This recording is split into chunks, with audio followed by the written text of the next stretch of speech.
দুরন্তের হইচইয়ের গল্প পাঠের আসরে ছোট বড় সবাইকে স্বাগত।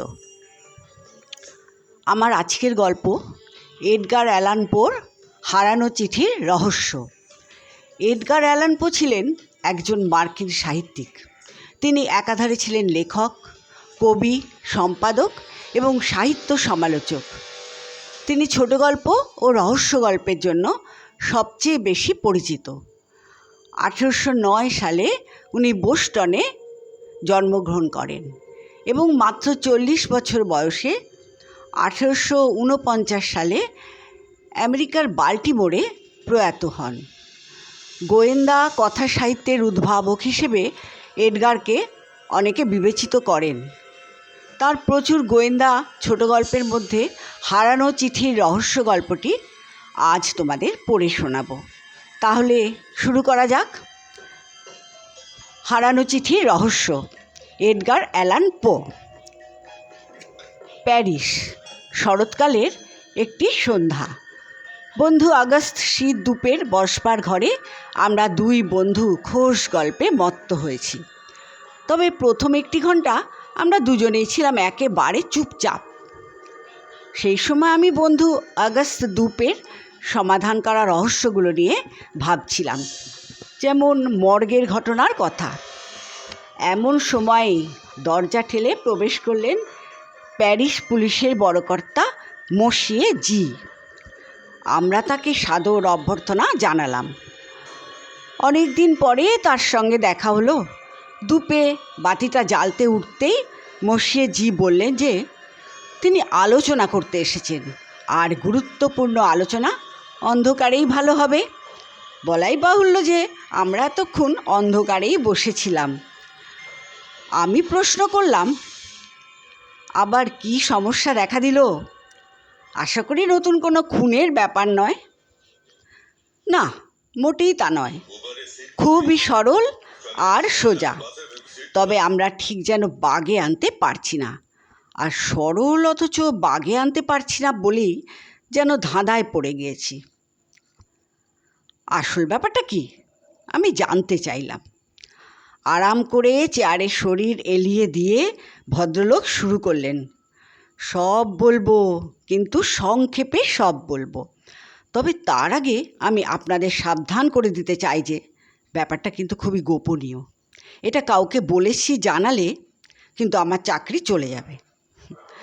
না না, গোপন থাকবে, আপনি বলুন। শুনুন তাহলে। ওপর মহল থেকে আমি জানতে পেরেছিলাম যে একটি গুরুত্বপূর্ণ দলিল রাজপ্রাসাদ থেকে চুরি গিয়েছে।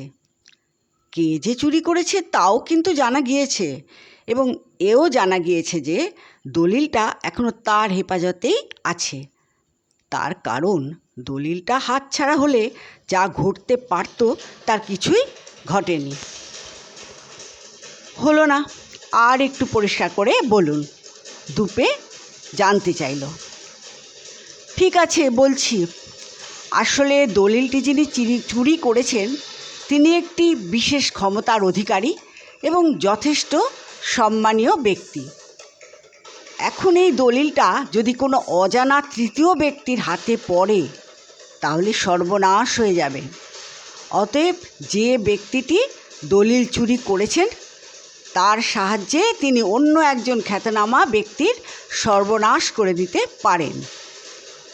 কিন্তু আপনারা তো চোরের পরিচয় জেনেই ফেলেছেন, তাহলে তাকে গ্রেপ্তার করছেন না কেন? আসলে আপনি বুঝতেই পারেননি, চোর হলেন আমাদের মন্ত্রী মসিয়ে ডি। এমনভাবে চুরি যাওয়া চিঠিটা উদ্ধার করতে হবে যাতে ওনার সম্মানও অক্ষুণ্ণ থাকে, আবার উনিও যেন কারো ক্ষতি না করতে পারেন। অথচ চিঠিটা তার হাতে থেকে যাওয়ায় গত কয়েক মাস ধরে উনি রাজনৈতিক ফায়দা লুটে চলেছেন। আমি বললাম, চিঠিটা যথেষ্ট গুরুত্বপূর্ণ এবং চিঠিটাকে সামনে রেখে উনি ক্ষমতার অপব্যবহার করছেন। কিন্তু যে মুহূর্তে তিনি চিঠিটা ব্যবহার করবেন সেই মুহূর্তেই উনি এই ক্ষমতাটি হারাবেন। ঠিকই বলেছেন, আমিও সেই আশা নিয়েই কাজ করে চলেছি। আমার প্রথম কাজই ছিল মন্ত্রীর হোটেলটাকে ভালোভাবে তল্লাশি চালানো, এবং যখন কাজ হলো না তখন আরও ভালোভাবে তল্লাশি চালানো। কিন্তু অসুবিধা হলো, যদি মন্ত্রীমশাই এবং অন্য কেউ, বিশেষ করে খবরের কাগজ, এ বিষয়ে জানতে পারে, তাহলে আমার মতো বিপদে আর কেউ পড়বে না, আমার চাকরিটিই যাবে। ঠিক আছে, বলুন, বিশদভাবে বলুন, আপনার কি বলার আছে, দুপে বলল। তারপর বসলো। আপনারা ওই মন্ত্রীমশাইয়ের বাড়ি তল্লাশি করেননি? করেছি মশাই, করেছি। বাড়িটার এমন কোনো জায়গা বাকি নেই যেখানে আমরা খোঁজ করিনি। মন্ত্রীর কতকগুলো অভ্যেস আমাকে বেশ সুবিধা করেই দিয়েছে। মাঝে মধ্যে তিনি সারা রাত বাড়ির বাইরেই কাটান, আর চাকর বাকরের সংখ্যাও খুব বেশি নয়। আপনি তো জানেন যে আমার কাছে এমন একটা চাবি আছে যা দিয়ে প্যারিসের যে কোনো তালা খোলা যায়। সুতরাং এমন কোনো রাত নেই যে মন্ত্রীমশাই বাড়ির বাইরে আর আমি তার ঘরে তল্লাশিতে ব্যস্ত নই। আমার তো ধারণা যে বাড়ির আনাচে কানাচে এমন কোনো জায়গা নেই যে আমার নজর এড়িয়ে গিয়েছে। আমার মনে হয় আপনারা বাড়িটাকে ভালোভাবে খুঁজে দেখেননি, তাহলে নিশ্চয়ই পাওয়া যেত। বলেন কি মশাই? বাড়ির প্রতিটা ঘরের পেছনে 1 সপ্তাহের বেশি সময় নিয়েছি। আলমারি দেখেছি, তারপর চেয়ারগুলো, লম্বা লম্বা ছুঁচ দিয়ে আমরা কুশনগুলোকে এফোর ওফোর করি, তারপর টেবিলের ঢাকা তুলেও দেখেছি। ওই বাড়ির প্রতিটি আসবাবের জোরের মুখ আমরা অনুবীক্ষণ যন্ত্র দিয়ে খুঁটিয়ে খুঁটিয়ে দেখেছি।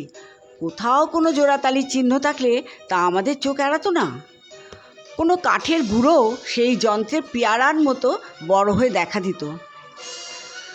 তাহলে তো আপনারা আয়নার ফ্রেম, বিছানার চাদর, মশারি, কার্পেট সব কিছুই তন্ন তন্ন করে খোঁজ করেছেন?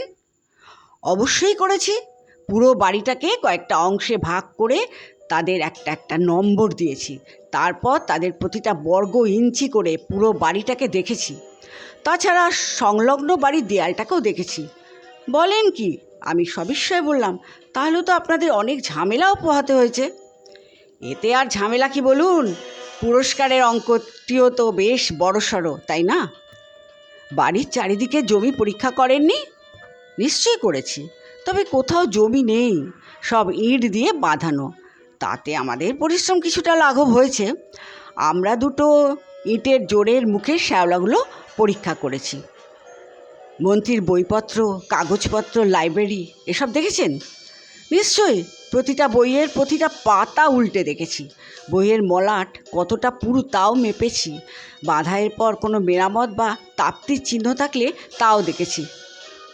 কার্পেটের নিচের মেঝেতে অনুবীক্ষণ যন্ত্র দিয়ে কাঠের মেঝে পরীক্ষা করেছি। আর দেয়ালে লাগানো কাগজ, সেটাও দেখেছি। ভূগর্ভ কক্ষগুলো দেখেছেন? নিশ্চয়ই, সেগুলো কখনো বাদ দেয়? আমি বললাম, তাহলে আপনাদের হিসেবেই কোথাও ভুল হয়েছিল। বড়কর্তা বললেন, আমার তাই মনে হয়েছে বলেই মসিয়ে দুপের কাছে এলাম, উনি কি উপদেশ দেন তা জানতে। আমি বলবো আরও ভালো করে বাড়িটার খোঁজ করতে। এর চেয়ে কোনো ভালো পরামর্শ আমি আপনাকে দিতে পারছি না। আমি জানি যে এতে কোনো ফলই হবে না, তবু আপনি যখন বলছেন তখন আবার চেষ্টা করব। এই বলে বড়কর্তা বিদায় নিয়ে চলে গেলেন। এই ঘটনার 1 মাস পর আমরা আবার নিজেদের মধ্যে আলোচনায় মগ্ন ছিলাম। সেদিন প্যারিস পুলিশের বড়কর্তা আবার এলেন। এসেই তিনি গল্প গুজবে মত্ত হলেন। আমি জিজ্ঞেস করলাম, মশিয়ে, আপনাদের সেই চুরি যাওয়া চিঠির কি হলো? সেটা কি পাওয়া গিয়েছে? আরে না না, সেই চিঠি পাওয়া যায়নি, আর পাওয়া যাবেও না। আমি সেটা আগেই জানতুম। দুপে বলাতে আর একবার খোঁজ করেছিলাম, কিন্তু পণ্ডশ্রম মশাই, একেবারে পণ্ডশ্রম। দুপে বলল, আমার মনে হয় আপনি এ বিষয়ে আরও অনেক কিছু করতে পারতেন। শুনুন, এই চিঠিটা খুঁজে দিতে পারলে যে পুরস্কার দেওয়া হবে তার অঙ্ক সম্প্রতি দ্বিগুণ করা হয়েছে। তবে আমি আপনাকে বলতে পারি যে পুরস্কারের মূল্য 3 গুণ করা হলেও আমি যা করেছি তার চাইতে বেশি করতে পারতাম না। তারপর কিছুক্ষণ চুপ করে থেকে আবার বললেন, তবে কেউ যদি আমাকে চিঠিটা এনে দিতে পারে তাহলে আমি তাকে 50,000 ফ্রাঁ মূল্যের একটা চেক তক্ষুনি কেটে দেব। দুপে দেরাজ খুলে একটা চেক বই বার করে পুলিশ কর্তার দিকে এগিয়ে দিয়ে বলল, তাহলে আপনি চেকটা লিখেই ফেলুন। আপনার সই করা শেষ হলেই চিঠিটা আপনার হাতে তুলে দেব। উনি দুপের কথা শুনে হাঁ হয়ে গেলেন। তার চোখ দুটো যেন কোটর থেকে ঠিকরে বার হয়ে আসার মতো হলো। কিছুক্ষণ চুপ করে থেকে একটু ধাতস্থ হয়ে উনি চেক লিখে দিলেন। দুপে চেকটা নিয়ে ভালো করে পরীক্ষা করে দেরাজে রেখে দিল। তারপর চাবি দিয়ে আলমারি খুলে চিঠিটা বার করে মসিয়েজির হাতে দিল। পুলিশকর্তা প্রথমে চিঠিটা হাতে নিয়ে দুবার তাকিয়ে দেখলেন, চেয়ার থেকে উঠে পায়ে পায়ে দরজা পর্যন্ত গেলেন, আর তারপরেই ঊর্ধ্বশ্বাসে ছুটে নেমে গেলেন। আমাদের সঙ্গে একবার করমর্দন কিংবা বিদায় পর্যন্ত নিলেন না। ঘটনার আকস্মিকতায় আমিও অবাক হয়ে গিয়েছিলাম। আমার মনের অবস্থা বুঝেই দুপে আমাকে বলল, তুমি খুবই অবাক হয়ে গিয়েছো, তাই না? অথচ ব্যাপারটা ভীষণ সহজ, আর আমার পক্ষে সমাধান করা সম্ভব হয়েছে। আসলে সমস্ত কঠিন রহস্যই ভীষণ সরল সমাধানের জন্য অপেক্ষা করে। ঠিক আছে, ঘটনাটা শুনলে তুমি সবই বুঝতে পারবে। ওদের নিজেদের দৃষ্টিকোণ থেকে প্যারিসের পুলিশরা খুবই দক্ষ এবং ধূর্তও বটে। বড়কর্তা আমাকে এসে যখনই বললেন যে তাদের অনুসন্ধান কার্য সমাপ্ত হয়েছে এবং তাদের পক্ষে যতদূর করা সম্ভব করেছেন, তখনই আমি জানতে চাইলাম যে অনুসন্ধানটি তারা কী ধরনের করেছেন। শুনে বুঝতে পারলাম এ হলো গতানুগতিক কাজ, যাতে বুদ্ধির লেশ মাত্র নেই। আর এটাও বুঝতে পারলাম যে তাতে আসল কাজ কোনো মতেই হবে না। বড়কর্তার অনুসন্ধানের গোড়াতেই গলদ ছিল। তিনি ভেবেছিলেন যে মন্ত্রীমশাই একটা বোকা মানুষ এবং সাধারণ ছকে বাঁধা অনুসন্ধানেই তিনি ফল পাবেন। আর মন্ত্রীমশাই কবি, কবিদের সম্বন্ধে প্যারিসে পুলিশের বড়কর্তার ধারণা হলো অলস মানুষরা কবি এবং নির্বোধ মানুষরাই কবিতা লেখেন। আসলে এ ধারণা প্রচণ্ড ভুল। বুদ্ধি একটি বিশেষ মাত্রাকে স্পর্শ না করলে তিনি কবি হতে পারেন না, এবং তার চিন্তাধারা ও সাধারণ মানুষের চিন্তাধারা ভিন্ন হতে বাধ্য। তাই গতানুগতিক অনুসন্ধানে কোনো ফল আশা করা ছিল বৃথা। আমি বললাম, আমি তো জানি মন্ত্রীমশাই একজন গণিতজ্ঞ, ডিফারেন্সিয়াল ক্যালকুলাস নিয়ে অনেক লেখালেখিও করেছেন। তিনি গণিতজ্ঞ বটে, আবার কবিও বটে, এবং দুইই বলেই তার বিচার শক্তি অত্যন্ত প্রখর। আমি মন্ত্রীমশাইকে ভালো করেই জানি। একজন তুখোড় বুদ্ধিমান ব্যক্তিমান সহজেই ধারণা করতে পারবেন পুলিশ কোথায় অনুসন্ধান চালাবে। তাই তিনিও বিশেষ কোনো জায়গায় চিঠিটি গোপন না করে খুব সাধারণভাবে রেখে দিয়েছিলেন।